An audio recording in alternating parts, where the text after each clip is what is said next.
Y bueno, la primera que vamos a tener es con el maestro Aldi de Ordiarzábal, ¿verdad? Sí. Bien, el maestro Aldi es biólogo, profe de la UAM, es maestro en ilustración de historia natural y estudios ecológicos por el Colegio Real de Arte de Londres, en Inglaterra. Una beca para ilustrar la flora y fauna endémica de Papúa Nueva Guinea. Ha sido ilustrador de la sección entomológica del Museo de Historia Natural en Budapest, Hungría. Ilustrador de los manglares de Sextún, Yucatán. Ilustrador de la Escuela de Arte y Diseño de Zúrich, Suiza. Y infinidad de escuelas más han sido contratado como ilustrador. Desde 1984 es profesor de aquí de la Facultad de Ciencias, es el ilustrador científico, cofundador de la Academia Mexicana de Ilustración Científica. Tiene una experiencia de más de 20 años en cursos nacionales e internacionales y más de 40 exposiciones igual nacionales e internacionales. Ha dirigido y dirige todavía y apoya servicios sociales en este rubro del arte y también de la biología. Le damos la palabra al maestro Aldi, que va a presentar dibujando actores. Gracias.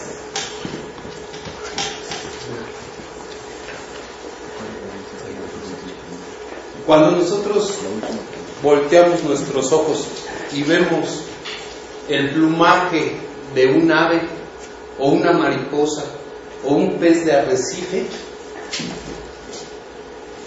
o un escarabajo, no podemos menos que sentir algo muy parecido a lo que se siente cuando vemos una obra hecha por el hombre. Puede ser pintura, como en este caso que Rembrandt nos presenta a Pedro negando a Cristo en una de sus grandes obras, o puede ser de otro tipo, pero siempre el goce estético existe en ambos lados. Este goce del que les hablo proviene de una fuente original. Esa fuente original es la naturaleza misma, es la vida que se ha venido moldeando en años, millones de años de evolución. Así es como se han ido creando esas formas tan misteriosas y sutiles que nos ofrecen este grupo y todos los demás grupos. Hay veces que la imagen pertenece a la imaginería popular, o es fácil pensar en un cangrejo, o en un escarabajo, o en una mariposa, o en un camarón, o lo que ustedes quieran, y poderlo asociar con otras ideas que uno trae. Para eso lo único que se necesita es sacarlo, comunicarlo, transportarlo a una superficie, y en el momento en que se dibuja, ese animal, esa naturaleza, ese linaje evolutivo queda al alcance de todo el mundo. No es lo mismo ir con nuestra cajita de escarabajos de persona en persona o invitarla a que se asome al microscopio a producir una imagen que pueda significarnos una gran cantidad de información.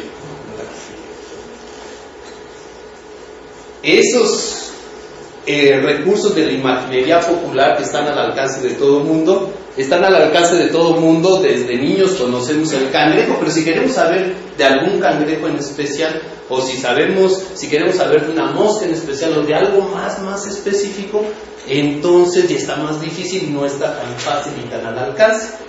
Los biólogos lo que hacen es que van al campo, se están días enteros buscando y trampeando para colectar los especímenes que son el amor de su vida, hayan entregado todo su estudio, han ido lejos y muchas veces de manera muy penosa y difícil, y han podido reunir ese material. Ese material es un tesoro de la humanidad, a todos nos pertenece, pero son ellos los que saben dónde está y los que han ido por él y los han no solo colectado, sino también los han preservado y los estudian. los estudian y no solo dicen, ¿sabes qué? Tiene 6 patas, o tiene 2 antenas, o es de esta forma, o lo que es más aparente en una imagen como la que estamos viendo, sino que a partir de esos estudios se llegan a ideas, a conceptos y a teorías que no están implícitos en esa observación, pero que son el producto y el estudio de relacionar justamente esas formas, esas partes, con todo lo demás que se sabe para tratar de tener una condición integral del conocimiento. Bueno, eso que les acabo de decir, ese concepto, esa idea, es más fácil de transmitir si se cuenta con una imagen científica que nos ofrece una lectura sumaria. ¿Qué quiere decir sumaria? Que de un trancazo vemos toda la imagen y que si queremos nos podemos clavar en cualquier pedacito de ella, pero de entrada ya lo revisé todo de un trancazo. No es como una pieza escénica o una canción que tenemos que esperar lo que tarde la canción para poder emitir un juicio al respecto, sino que aquí en un solo vistazo ya vimos la totalidad. Esa imagen puede ser construida específicamente, confeccionada para los criterios y para los fines del científico. Los científicos que estudian los artrópodos en general, los insectos en particular, se llaman entomólogos, y a veces lo hacen con unos dispositivos especiales. Muchos de ellos acostumbran a utilizar la cámara lúcida, la cámara clara, que es un tubo que se le conecta al microscopio y nos saca la imagen de donde le estamos viendo aquí afuera. Entonces eso mismo lo transporta y uno lo que hace es ir calcando la imagen. En este caso no es un dibujo hecho así, es un dibujo que nos habla sobre la relación que tienen estos ácaros con los murciélagos. Es un dibujo hecho por el ilustrador Armin Orff. A veces la imagen no tiene que ser tan esquemática y a lo mejor no va dirigida a un público tan específico. No estamos hablando quizás de difusión, sino de divulgación de la ciencia, es decir, vamos a atacar un público mucho más amplio en el cual los tenemos que seducir con un poco de arte. Tenemos que echarle más color, en este caso es una lámina de Uvar Sepp-Königbeck, que es un ilustrador húngaro del Museo de Historia Natural, en donde se ve una serie de membrácidos y allá unos escarabajos. O se puede construir una imagen muy intrincada, como esta de Claire Middleton, en donde podemos intuir una gran cantidad de relaciones que se están llevando a cabo en un ambiente especial. Lo importante es qué es lo que vamos a dibujar y para qué. Eso es lo primero que tenemos que tener en cuenta. No es lo mismo, a mí me gusta un escarabajo y me lo echo, a que me pidan la portada del Journal of Entomology o del que ustedes quieran. ¿Qué son los artrópodos? Vamos a dibujarlos, pero primero tenemos que saber qué son. Los artrópodos es por mucho el grupo más grande de seres que hay en la Tierra y está considerado, agrupa un cierto número de especies que se caracterizan por tener apéndices articulados y estar cubiertos de un exoesqueleto de quitina, una sustancia muy interesante.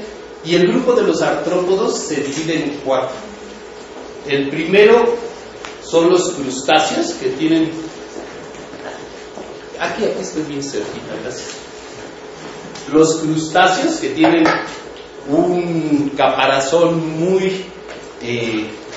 un tegumento muy endurecido, que lo hace sentir como una costra, que es lo que les confiere el nombre de crustáceos precisamente, y que han colonizado el medio acuático, el dulceacuícola y el marino, ambos,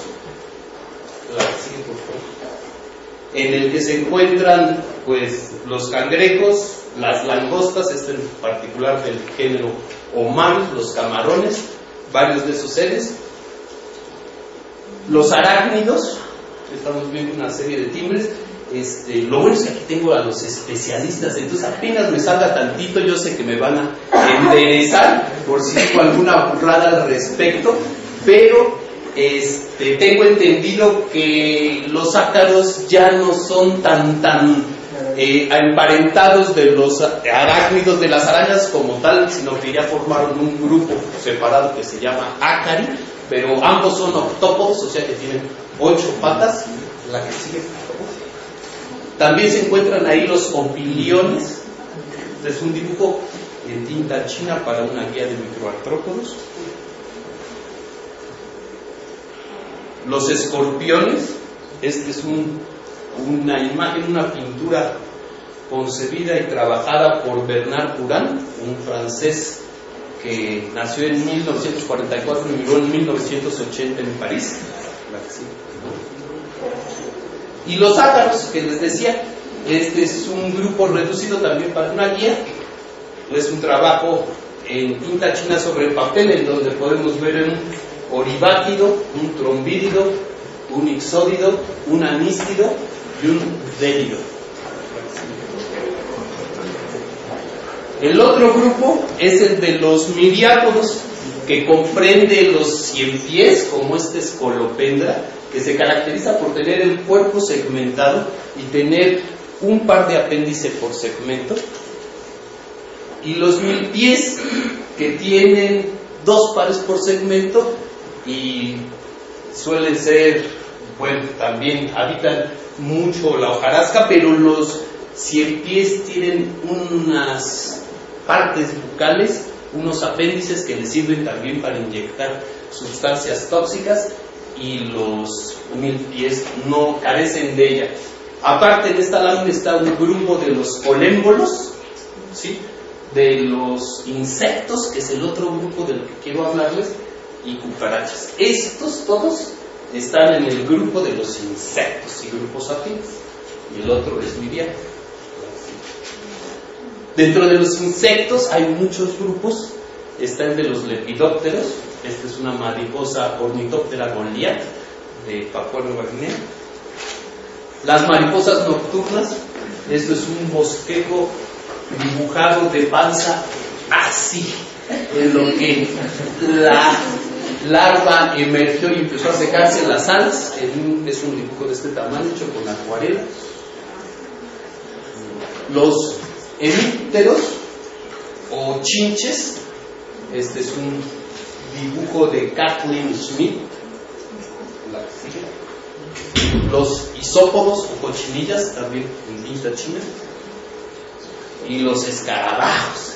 Que los escarabajos, la verdad, a mí me gustan mucho, porque representan un reto entenderlos, saber cómo son sus volúmenes, cómo son sus colores y desde dónde los vamos a dibujar.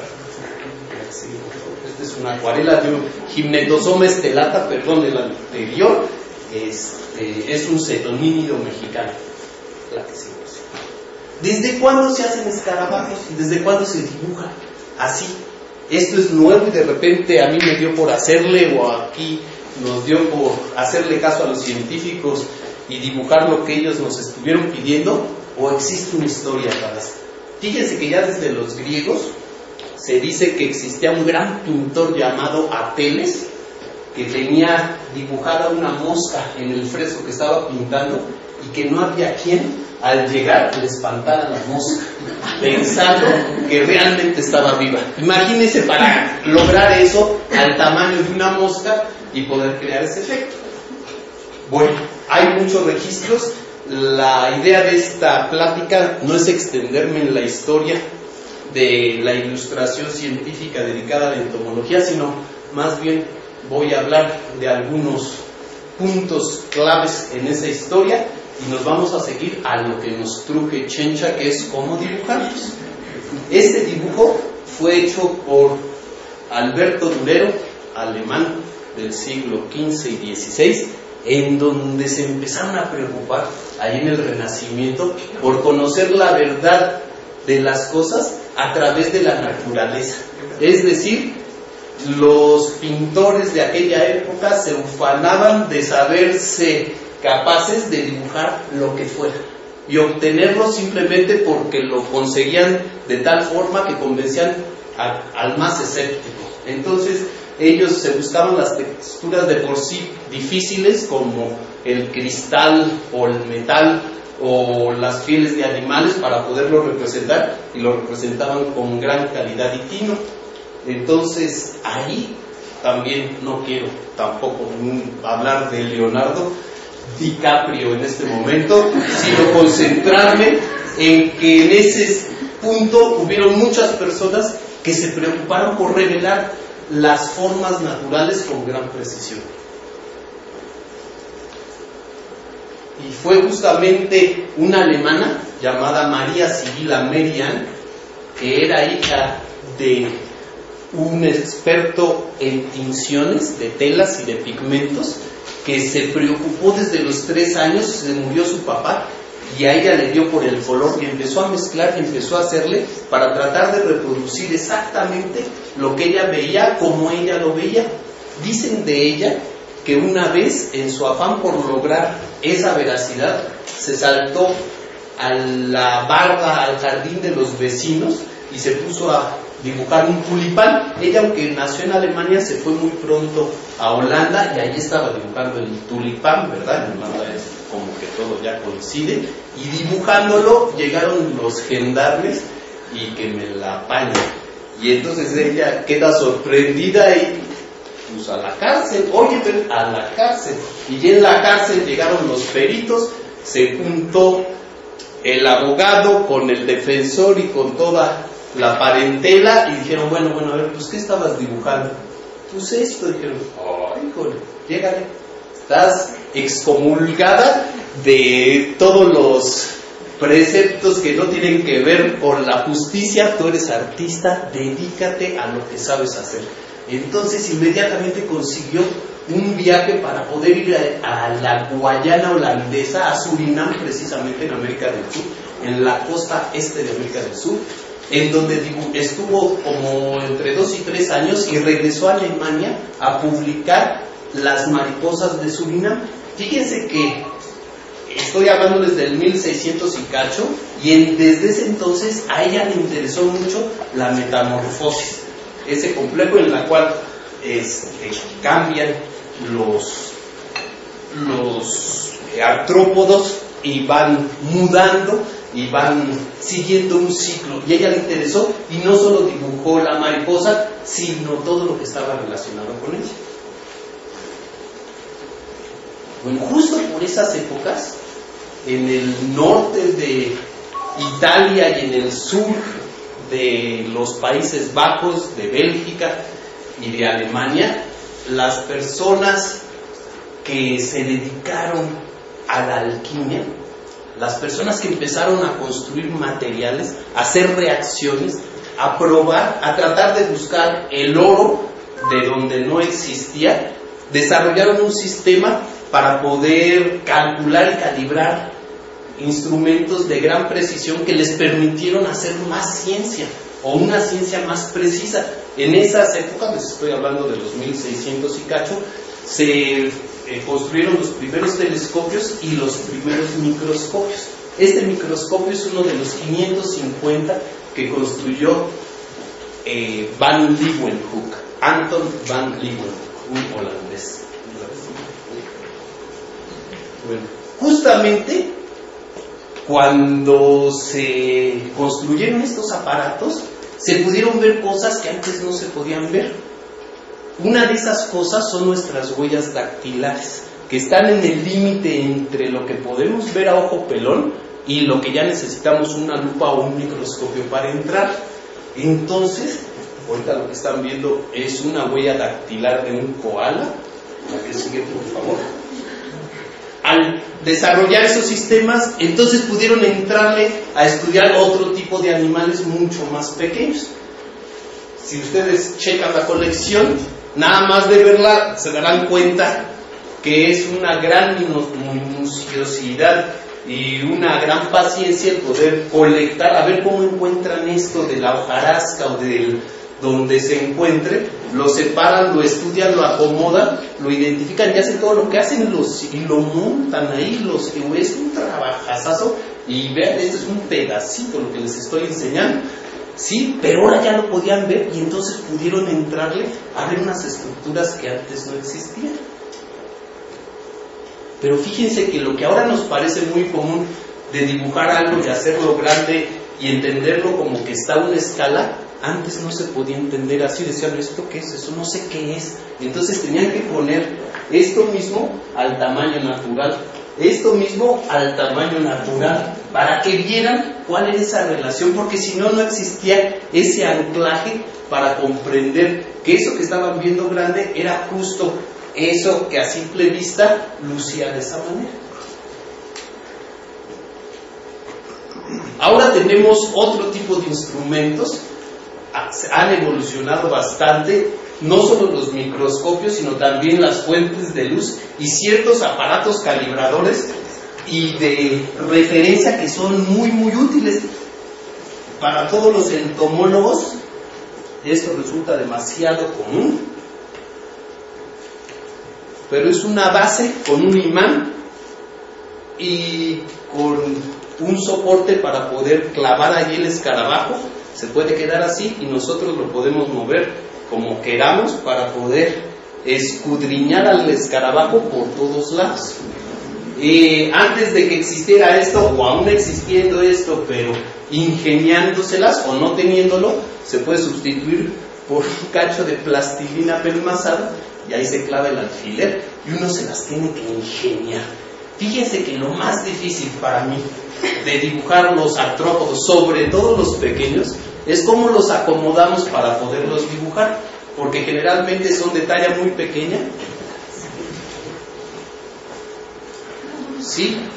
Que no se trata tampoco de ver lo que aparece en el microscopio y dibujarlo, sino que se tiene que entender la forma, y el arte consiste justamente en encontrar un punto de vista que sea lo más revelador que se pueda, en donde se puedan distinguir las características que el científico quiere que aparezcan y que nosotros, por la experiencia que tenemos en el dibujo, sabemos que puede revelarnos un mayor número de elementos, de estructuras.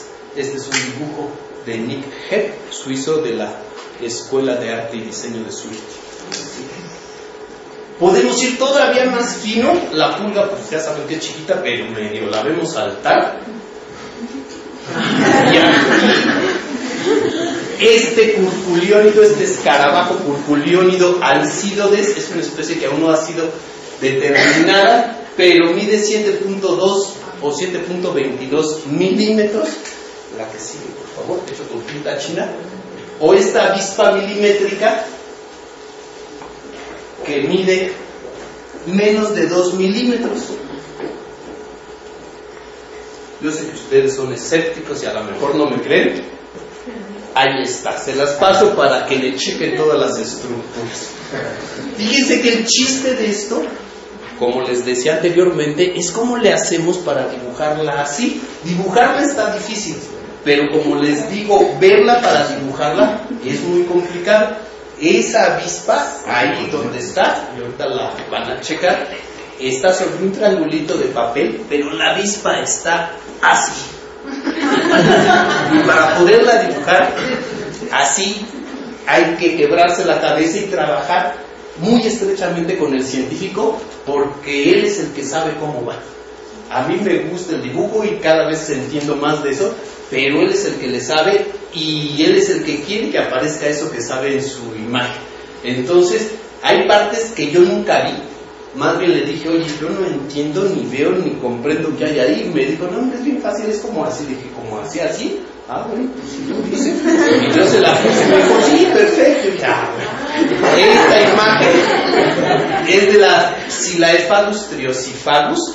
Es una avispa calcidoidea del grupo hecho para John Noyes, el curador de la colección del Museo de Historia Natural de Londres, en Inglaterra.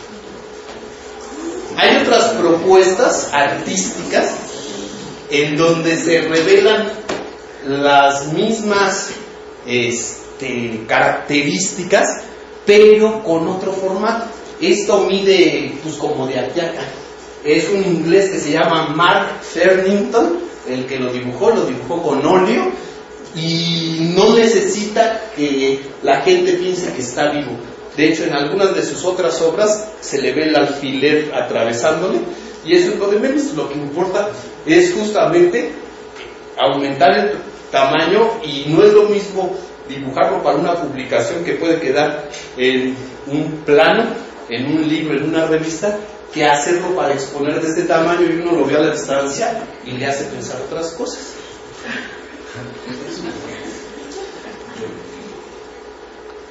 En México, en los 1860 por ahí, vino de Francia, vinieron dos hermanos, Alfredo y Eugenio Duyes.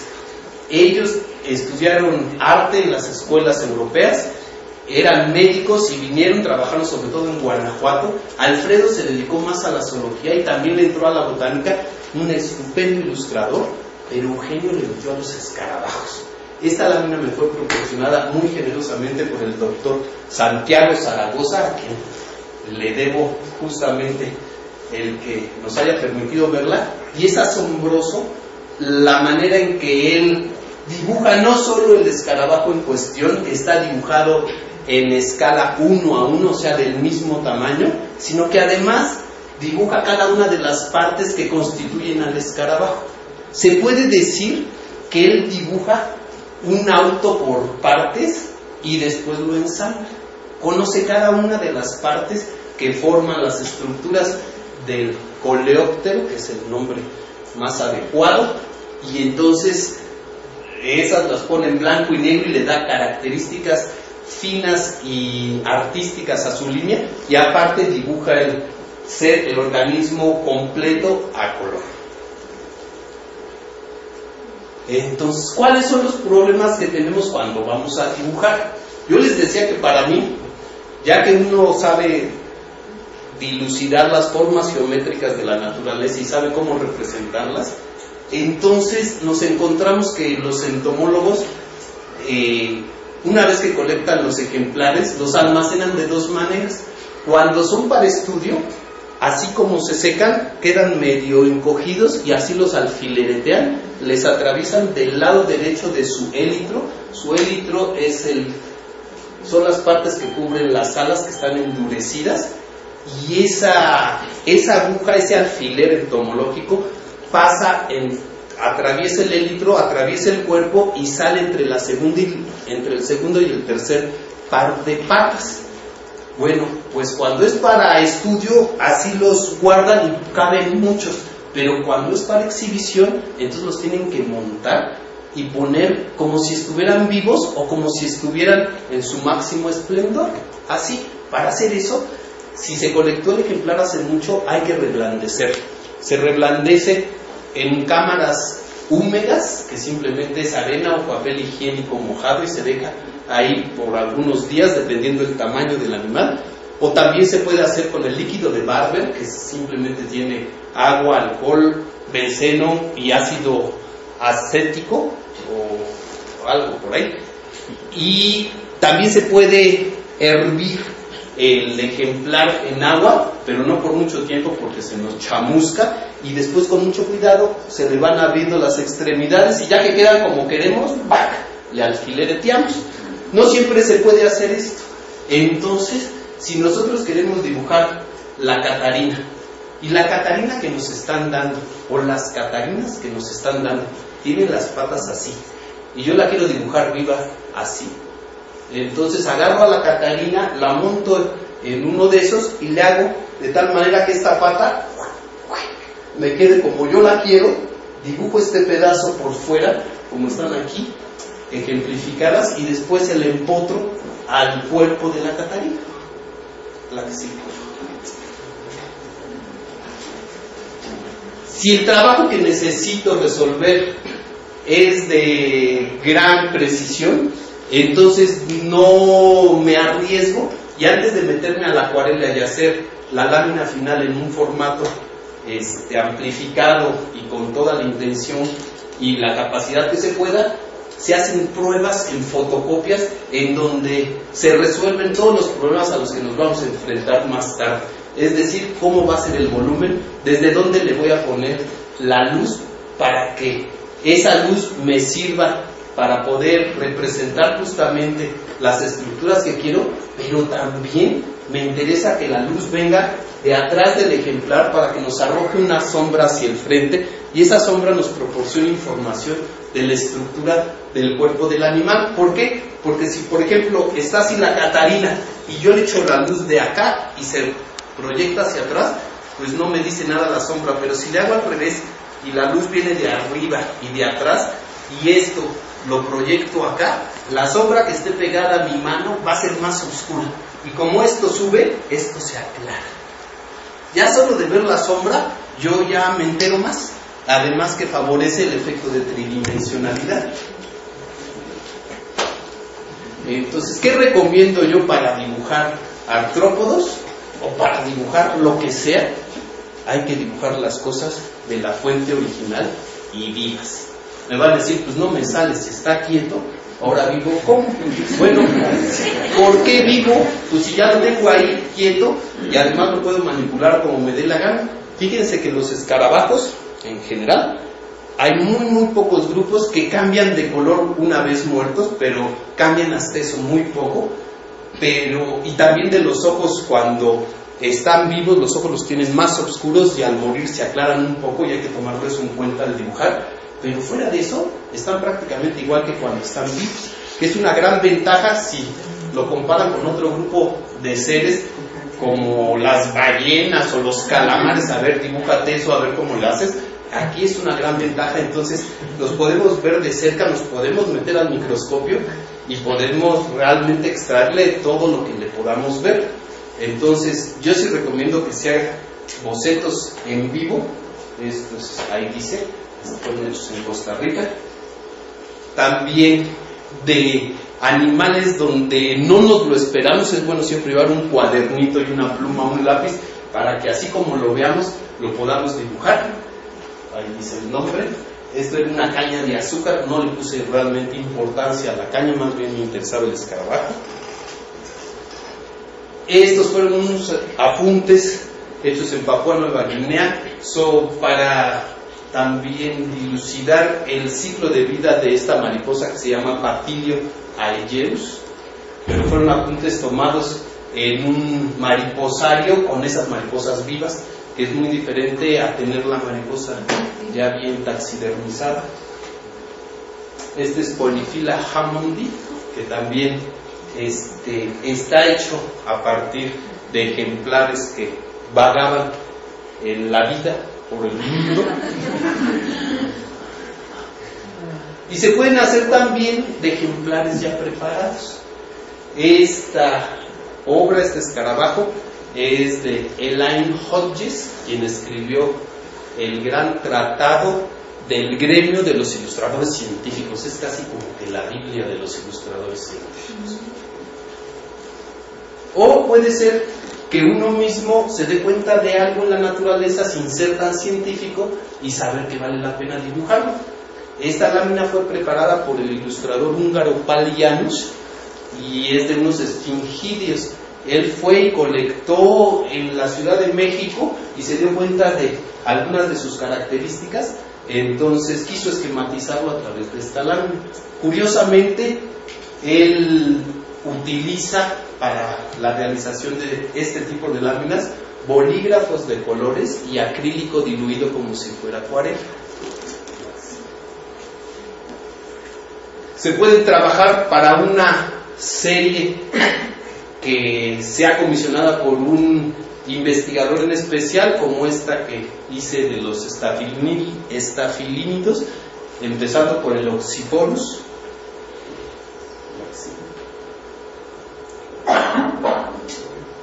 hasta el Platydracus fulvomaculatus. Bueno, hay otras comisiones en las que necesitamos una alta precisión, en las que no solo es dibujar una mariposa, sino ser demasiado fieles en la venación que tiene, en el color, en el tamaño. Se acostumbra a representar la mitad del cuerpo nada más, el as, y en la otra es el embeso, o sea, lo que está por atrás del ala y por arriba. En algunos casos hay dimorfismo sexual, o sea, hay diferencia entre hembras y machos, y casi siempre se da por hecho que las mariposas son simétricas. Entonces lo que hay de un lado hay del otro, pero fíjense que no lo es tanto. En ciertos casos, en la mayoría de los casos sí, pero hay especies que se diferencian precisamente por ser asimétricas. Esta lámina fue realizada por Emilio Flores Gallardo, que se encuentra aquí con nosotros y me da mucho gusto porque lo ha sabido hacer muy bien. Pegarle al color de las mariposas cuesta mucho trabajo y además él ha desarrollado un método que no se los voy a ahorita despepitar por completo, sino simplemente les quiero decir que él ha sabido utilizar la computadora para poder dejar firmes las líneas de dibujo que sustentan la plataforma del color que fue obtenido por muchos medios. De hecho, si alguno tiene interés, pues yo sé que Emilio es un gran ilustrador y muy buena persona, entonces está puesto ahí, la que sigue. Se pueden utilizar también para libros, para divulgación, para poder extender esa cultura. Este es un dibujo hecho para un libro que se llamó Escarabajos por todas partes. Es una acuarela de Megasoma elefas. De hecho, le faltaban 2 patas. Entonces, cuando les faltan patas, también hay que saber si hay algunas patas que ya tienen, cómo podemos extrapolar esa información para que se vea correcto y pareciera que estuviera vivo. Hay veces que ni con eso nos sale. Entonces, yo sugiero que se haga un molde en plastilina, que se construya la pata y construida tridimensionalmente se ponga como uno quiere para poderla dibujar. También pueden entrar en revistas o publicaciones especializadas. Estamos viendo un curculiónido, o sea, un gordojo o picudo de Max Heuberger, quien Hoy por Hoy es el Max Berger dibujante.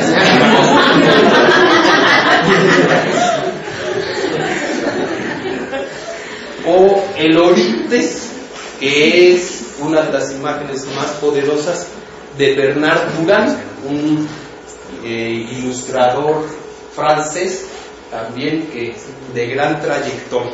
Fíjense que realmente no importa si lo van a hacer para un científico, lo van a hacer para ustedes, para un amigo, para el novio.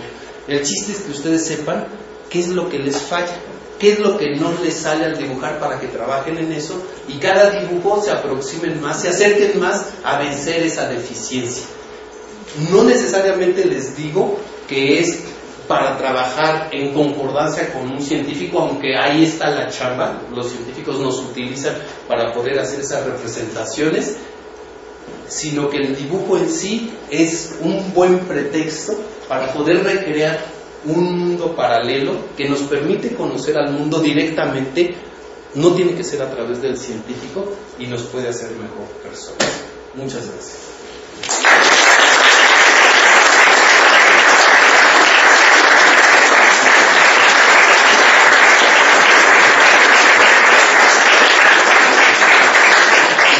¿Tengan alguna duda o alguna pregunta, un comentario? Algo que no les haya quedado claro, o algo que quieran saber, o algo que hayan tratado de dibujar y que se hayan enfrentado a algún problema. Ahorita les voy a repartir papel y lápiz a ver que unas muestras. ¿Cuánto tiempo te tardas en dibujar un escarabajo como para una publicación? Los que viste más consolidados, que llevan textura y son más o menos de este tamaño los originales, me puede llegar a tardar hasta un mes más o menos de trabajo, haciendo también otras cosas. No puedes estar tanto tiempo así dibujando, no, estás un rato, 1 hora, 2 horas y después te tienes que desintoxicar por allá y después regresas otra vez y otra vez le das y así te la vas llevando, pero más o menos un mes. Esto es un apunte que hice directo así con mi cuaderno y ¡paz! Y me lo hice, no sé, en 1 hora o algo así, no sé cuánto, pero por ahí. Entonces depende para qué lo vayas a utilizar y no necesariamente el tiempo invertido revela lo difícil o lo fácil que te costó hacerlo. Me voy a atrever a pasarles esta caja, por favor, nada más véanla con mucho cuidado para que entiendan por qué quiero tanto a los escarabajos.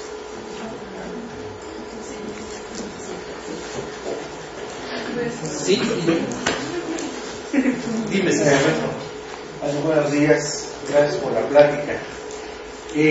¿Has hallado o tú has visto que el proceso de impresión es cuidado? O sea, tú te fijas mucho en los colores y te aplicas a fondo, haces un retrato del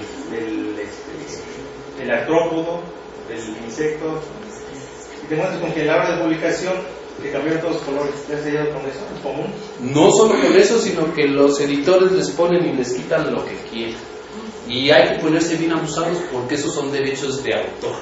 Y entonces uno tiene que revisar en la medida de lo posible, hasta que llegue a su espacio vital tu obra, cómo va a estar cuidada en cada caso. Los sistemas de reproducción cada vez son más finos y más fieles, pero nada más de cambiar de un monitor a otro de la compu o de impresión, ya se alteró el color. Entonces realmente, si tú vas a requerir de una impresión muy fiel, tienes que hacer primero unas pruebas de color y saber que el impresor te da el ancho, y si no, te mueves de impresor. Casi es así, ¿eh? Puedes hacer tú tus pruebas y calibrarlas en el monitor de tu computadora, pero en el momento de imprimir depende de la tinta, de muchas cosas, y hay ciertas variaciones que no son perceptibles por cualquier ojo, pero el educado y entrenado sí te dice, aquí se te corrió al amarillo, o te indica exactamente dónde se te modificó de tu original. Por eso también yo soy partidario de la vieja escuela, que no lo hago con compu. Entonces, el no hacerlo con compu me permite poner los originales, y es un libro abierto donde tú puedes ver y explorar la forma en que fue hecho. Con la compu pues no existe eso y te puedes equivocar las veces que sea, y no tienes un original, sino tienes un archivo. Dime. Esta forma y esta técnica es la base de la historia natural. Pues fíjate que antes los biólogos dibujaban porque era una forma de comunicar lo que veían y decir, ¿sabes qué? Ya lo entendí. Entonces, hasta hace 40 años, 30 años, prácticamente todos los biólogos algo sabían de dibujo, y unos sabían mucho de dibujo, eran profesionales de la biología que dibujaban sin ser profesionales del dibujo, pero tenían una gran calidad lo que hacían. Pero después vino la fotografía y se masificó y se volvió objetividad mecánica, que quiere decir que pues, ¿para qué me dibujo y me tardo tanto si yo puedo agarrar aquí mi cámara y sacar un chorro de fotos y alguna de esas será buena? Generalmente me atrevo a decir que casi todas esas fotos son basura artística. O sea, perdón con los científicos, pero tienen archivos gigantescos que no se preocupan más que por ver lo que ellos saben, no por lo que se le puede sacar de jugo a esa imagen, y entonces acumulan fotos y dejaron de dibujar y ahora photoshopean.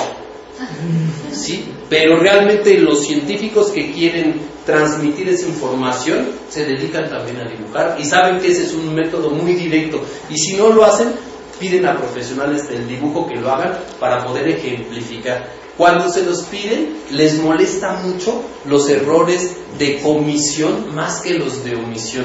¿Qué quiere decir eso? Que yo te digo, pues mira, ahí te dejo este modelo, por favor, échatelo, y tú dices, esto pues creo que es como una pata, pues aquí le pongo una pata. ¿Sabes qué? No, mejor no le pongas nada, a que le pongas algo que tú crees que es. Entonces, el trabajo estrecho con el científico es sumamente importante, porque él es el que nos va a corregir en caso de que nos pasemos de la raya. ¿Sí? Es una habilidad que se va perdiendo a través del tiempo a partir de la nueva tecnología.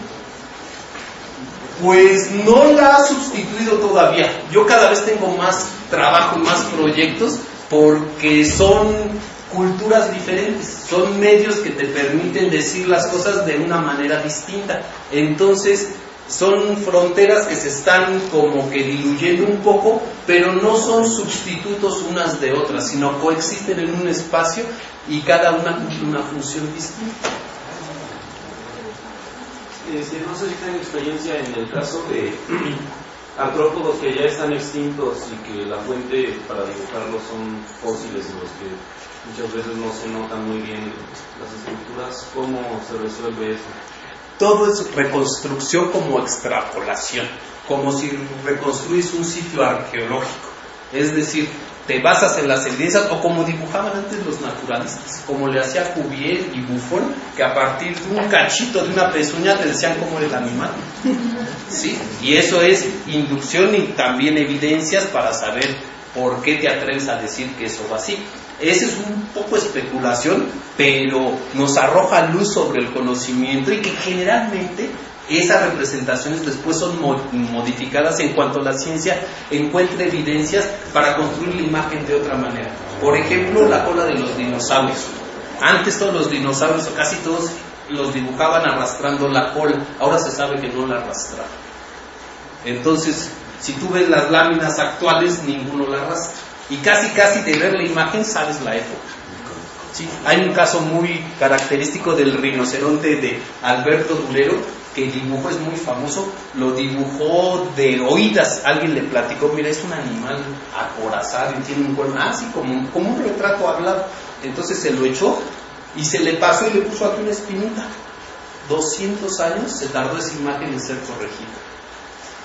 ¿Sí? Y se reprodujo y se conoció en todo el mundo con ese error y así se la llevó. Entonces, cuando haces esa reconstrucción te arriesgas a mucho, pero hay que hacerla porque se construye con el conocimiento que se tiene en ese momento. Una pregunta. ¿Tú sabes que a veces el trabajo de los taxónomos nos exige meternos en el dibujo, pero dibujar al destajo para entregar pronto el artículo o para entregar pronto la tesis? ¿Qué pasa con esos bocetos que intentamos hacer ahí de organismos? ¿Se pueden retomar para ponerles color? ¿O tú crees que es mucho mejor volverlos a sacar de la colección cuando tú sabes que a veces los colores se pierden? Sí. Mira, hay que pensar otra vez en el qué, para qué los quieres. ¿Los quieres colorear para alegrarlos? ¿Los quieres colorear para colgarlos en tu casa o para publicar?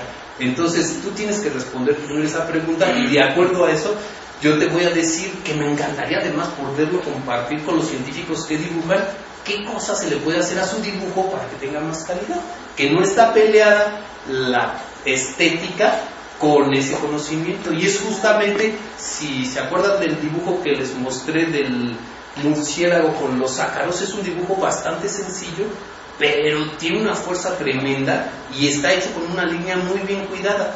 Yo aprendí que en el dibujo lo primero que hay que aprender es la línea y entender cómo dinamizarla y cómo hacerla sensible. Es un termómetro de tu estado de ánimo. Entonces ahí reflejas lo que sabes y lo que el científico sabe, pero también das pieza a emociones y te sales por ahí, y eso no lo puedes evitar. Se dice que la imagen porta lo sensible de las formas y lo inteligible de su significado. O sea que estás haciendo algo que te hace sentir y te provoca o te puede provocar gozo estético, pero al mismo tiempo significa algo. Entonces, para el científico, ese significado tiene que ser único, tiene que ser unisemántico, o sea que no se preste a otra interpretación. Entonces, para hacerlo, tú tratas de fijarte en que tenga esas estructuras, pero si lo quieres embellecer, digamos, tienes que preocuparte desde la composición, cómo acomodas tus elementos, cómo los balanceas y cómo creas un punto de interés y le das fuerza a esa imagen. En las escuelas de arte, bueno, a mí me dijeron yo estaba bien preocupado cómo iba a pasar la maestría, porque estaba dibuje de lo más contento, y de repente dije, ¿y cómo le voy a hacer aquí para pasar? Y le pregunté al tutor y me dice, no, pues eso está fácil, mira, tú vas a terminar y nos pones ahí tus dibujos y aquí somos varios directores y al verlo le tenemos que hacer, ¿y si no está reprobado? Rápido entendí que tenía un problema encima muy grande. Entonces eso es lo que necesitas para desarrollar un estilo y que no seas un ilustrador más de lo que sea, sino que el artista se reconoce exactamente por la forma en que ve el mundo y cómo lo expresa. Entonces, aquí si todos nos ponemos a dibujar una sola cosa, a todos nos sale diferente por esa misma característica. Entonces tú lo que haces es saber cómo hacerle para que esa imagen sea congruente y sea, como dicen los artistas, autosuficiente, que no necesites explicarla para que al verlo te pueda desencadenar todo eso. No sé si te contesté a lo que me preguntaste o me extendí por Yo quería preguntarle dos cositas. Fíjense, primero que nada, es muy bonito el trabajo que hacen de ilustración científica, como cualquier, por ejemplo, si veo una foto de un chapulín, si lo veo uno pintado, pues la verdad es una obra de arte. Pero la cuestión de, bueno, por lo menos pero por ejemplo, ¿ustedes no tienen algún tipo de organización, una asociación de ilustradores y que tengan actividades como, por ejemplo, no sé, a lo mejor ir a Chapultepec a dibujar un árbol, cosas por el estilo, y enseñarles que no somos biólogos? Y otra cosa, ahorita que mencionó a Duguay como uno de los iniciadores del dibujo científico, a mí me tocó conocer el Museo Duguay en la Universidad de Guanajuato. Sí, que ya ven que tienen hasta la parte de árbol. Politécnica de Guanajuato. Que por cierto me llamó la atención muchísimo que en esa universidad no tienen la carrera de biología, pero en ese museo tienen muchos animales disecados, pero no tienen dibujo científico. Tiene las 240 acuarelas de Alfredo Duché. Ahí las tiene. Perfectamente protegidas. Pero no están en La el señora Magaña, ella las tiene. Yo las revisé, las 240, y quedé sobrecogido con ellas. O sea, me quedé, no lo podía así, de este tamaño, bellísimo. Si tienen una asociación, En 1990, la maestra Elvia Esparza, el maestro Albino Luna y su servidor creamos la Academia Mexicana de la Ilustración Científica, que desde creó estaba destinada a desaparecer. Casi así nos la imaginamos. No, ocurrió lo siguiente. Nosotros tres, éramos los que teníamos más experiencia en el estudio del dibujo en general, y entonces decidimos juntarnos para hablar de lo que nos interesaba y formar una agrupación que nos permitiera intercambiar puntos de vista y darnos chambas, por así decirlo, si sabías de alguien que necesitara a alguien que le hiciera no sé qué. Y se nos juntaron varias personas que estaban empezando en el dibujo. A mí no me gustó nunca la idea que se llamara academia, porque en una academia vas a aprender, esto era una sociedad. Pero le dijeron academia, y yo por más que argumenté me dijeron, pues sí, pero se queda academia. Entonces, entonces al rato éramos Elvia, Albino y yo platicando de lo que sea, y las otras personas pues como que querían que les diéramos clase, o pues ellos querían saber como que dinos cómo está la onda. Entonces nosotros mismos sentimos, cada quien a su manera, que no estábamos preparados para formar una escuela en donde pudiéramos transmitir esos conocimientos, poniéndonos de acuerdo, porque cada quien estaba arañando y rascándose con sus propias uñas. Hasta la fecha no lo hemos podido hacer. Hasta la fecha, para mí sería muy interesante poder crear una escuela en México donde se enseñara esto, y lamentablemente solo existen cursos aislados y cada quien transmite lo que quiere como puede. Yo sé que en el futuro eso va a ser mejor, y sé que hay una legión de ilustradores cada vez más pujante y cada vez más jóvenes, que tienen una gran calidad, y que en el futuro no tan lejano nos vamos a reunir para hacer algo por la ilustración en México y que repercuta a otros lugares, porque tenemos la calidad para competir con el que sea.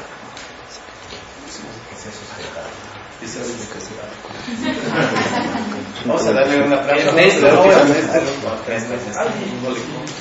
¿Podría platicarme de esta relación que existe, el tener la profesión de biólogo y ser ilustrador, en este caso natural, científico, natural? ¿Es así, digamos, como un requisito para dar los saludos de los que están aquí, estudiar biología para llegar a ser ilustrador, o cómo está esta relación? Esta relación obedece a la teoría de la orientación artística, de la vocación artística. ¿Cómo se hace uno artista?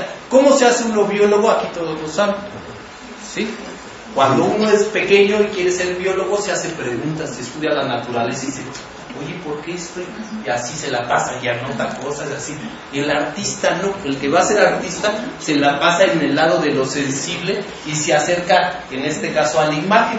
Y todo parte de una inconformidad. Una inconformidad no quiere decir que estés enojado con la vida y de malas todo el tiempo, sino una inconformidad se refiere a que tú, si te gusta esto o desde niño te acercas a eso, resulta que viste una imagen en alguna parte. que a lo mejor tus padres te llevaron una exposición, cayó en tus manos un libro, tu hermano te llevó con un amigo, qué sé yo, una enciclopedia, y de repente viste ahí una imagen y dijiste, oh, y eras bien chavito cuando la viste y dijiste, ching, esto se va a poner, está padrísima, y luego dices, pues mira, yo sí soy bien dedicado, y no te sale, y estás lejísimo, y dices, ching, ¿cómo le voy a hacer para que me salga? Si tú tienes vocación, lo primero que haces es decir, ¿qué me está faltando honestamente en mi formación para poder adquirir esas aptitudes, para poder dibujar de esa manera? Entonces dices, a lo mejor, si eres biólogo, generalmente los biólogos son muy buenos para el detalle, pero les cuesta trabajo darle plasticidad al dibujo y encontrar las líneas dinámicas de la expresión, que son aquellas que con pocas, pero bien moduladas, puedes caracterizar lo que quieres. Que ahorita que también él preguntó, y de eso no le hablé, sobre el zoológico, ese es el mejor entrenamiento, dibujar seres vivos, ya sean humanos o vegetales o animales. Animales les voy más porque se mueven, y también la gente dice, ¿para qué te la complicas si se mueven? No, pues el chiste es que se muevan, porque así lo que tú haces es, sabes que tienes un tiempo corto y no sabes cuándo el animal se cambia. Eso hace que tus sentidos se agudicen, que tengas poco tiempo para crear primero vitalidad, es decir, que se vea vivo tu animal, y después que con pocas líneas describas, compongas, uses color y además reúnas todo el conocimiento de tus maestros. El mejor instrumento para la maduración de esa obra tuya, que si te aplicas, si te avientas unos 10 años o unos 300 estudios serios, obtienes la solución mayor, que es lo que te pongan, te lo echas. Ya sabes, ya conoces ese lenguaje, pero para llegar a él, es como si tú ves a Baryshnikov que se echa un triple giro en el aire y tú dices, ¡ay, voy yo! Y ¡guau! ¿No? Tenés esa pedulidad. Entonces ya cuando te sale, tú al principio tratas de dibujar y cometes un error y dices, ching, yo pensé que esto ya, tu próximo dibujo, quién sabe qué error vas a tener, pero vas a tratar de evitar tener el que tuviste. Entonces tu obra no es un dibujo maravilloso, sino son todos esos intentos por acercarte a esa perfección o a ese conocimiento para darle solución a lo que te interesa, y no solo a los escarabajos, sino a lo que te avienta. Entonces esa inconformidad empieza a suavizarse hasta que dices, ya sé por qué le salía así, porque antes tuvo que hacer esto y esto. Por ejemplo, si tú dibujas un animal de zoológico, lo que te dicen que debes de hacer es primero, pues no llegar y dibujarlo, sino observar qué es lo que el animal hace y identificar sus posturas. Si está, por ejemplo, sentado comiendo y de repente como que le hace hacia la cabeza y se voltea y dices, puta, justo cuando ya lo tenía, y de repente pues como que se rasca y se mete, ¿no? Y dices, puta, se va a poner así a ver con qué voy a llegar. El caso es que tú tienes que estar bien atento para identificar cada una de esas posturas, y cuando te la muestra, tú la dibujas en un cachito de tu hoja. Y esa es la postura número 1, porque cuando se cambia, tú ahí mismo te cambias a otro lugar de tu hoja y te vas a la postura número 2, y entonces tratas de condensar justa esa observación en una sola imagen. Y se mueve el animal y te mueves tú de imagen, pero lo que vas a dibujar no es el animal con cada uno de sus pelitos y el brillo del ojo y eso, no. Vas a dibujar lo que el animal hace cuando tú lo ves, como que te asomas por una rendija y observas en secreto qué es lo que él está haciendo, y de eso sacas una sola imagen.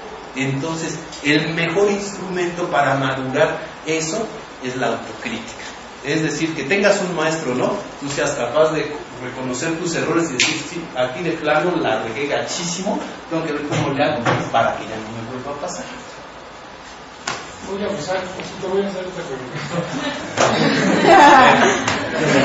Continuamos seria. Hay una relación entre tu actividad de ilustrador y tu, digamos, supongo que te desintoxicas tú con el malabar. Eres malabarista. Y otras cosas también. A ver, ¿qué relación ves ya personalmente tú en esta relación de tu trabajo como ilustrador y el malabarismo? Pues fíjate que lo que a mí me dijeron es que si quieres hacerle medio de artista, tienes que tener de dónde abrevar. O sea, todo el mundo abreva de la vida directamente, pero pues yo no quiero agarrar y nada más ser biólogo y dibujar, tengo otros entretenimientos y trato de juntarlos. Me gustan esos entretenimientos que te ofrecen un lenguaje para poder crear. Y en este caso el malabar, si se hace artísticamente, te permite expresar emociones. Entonces no lo veo tampoco tan alejado. Y como les comentaba hace rato, estar dibujando así mucho tiempo no puedes. Entonces el malabar es ideal justo para desempolvarse de eso y regresar con mayor entusiasmo. Y ya bien sudado. Ahora saquen lápiz. Espérate, aquí ya no.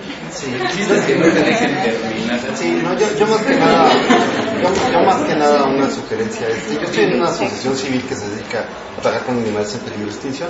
Alguna vez le propusimos a la Secretaría de Educación Pública un programa que se llamaba Descubre tu flora y tu fauna, y consistía en sacar a los niños de las escuelas a que empezaran a visitar, a ver este árbol, qué árbol es, para qué, cómo se llama, para qué sirve, este animalito para qué, pero que hicieran en todas las escuelas. Es una actividad que, aparte de que despierta mucho el amor por la naturaleza, inclusive fíjese, en una sociedad en la que dice que falta ejercicio y falta contacto con el aire libre, actividades más familiares, eso ayuda muchísimo. Y fíjese que, por ejemplo, en ese tipo de programas, si se metía dibujo científico, aunque fuera al nivel de los niños, ayudaría muchísimo. Y, por ejemplo, también me acuerdo ahorita hay un pintor, nomás que no recuerdo cómo se llama, que pintaba aves en el siglo XIX en Estados Unidos o en Inglaterra. John James Audubon. Exactamente. Él nació en Haití, pero era de padres franceses y vivió en Estados Unidos. Pues imagínense en un país que quiere tener ecoturismo, se imagina simplemente si hubiera una asociación fuerte de ustedes y que en las áreas naturales protegidas, en reservas, fuera una actividad también más de contacto con la naturaleza. O sea, yo creo que lo que ustedes hacen es realmente muy importante, pero que es muy sectario y muy yo te voy a decir, casi sin temor a equivocarme, que aunque diario conozco un ilustrador nuevo, que según yo ya medio los tengo ubicados, de repente digo, ahora tú de dónde sales, te enseña cosas asombrosas, no conozco a alguien que le dé por dibujar animales, no lo conozco. Así que diga, órale, yo me voy a aplicar y me voy a ir al zoológico, o con las palomas del Zócalo, o con mi perro, o con los animales de mascota, me voy a aferrar hasta...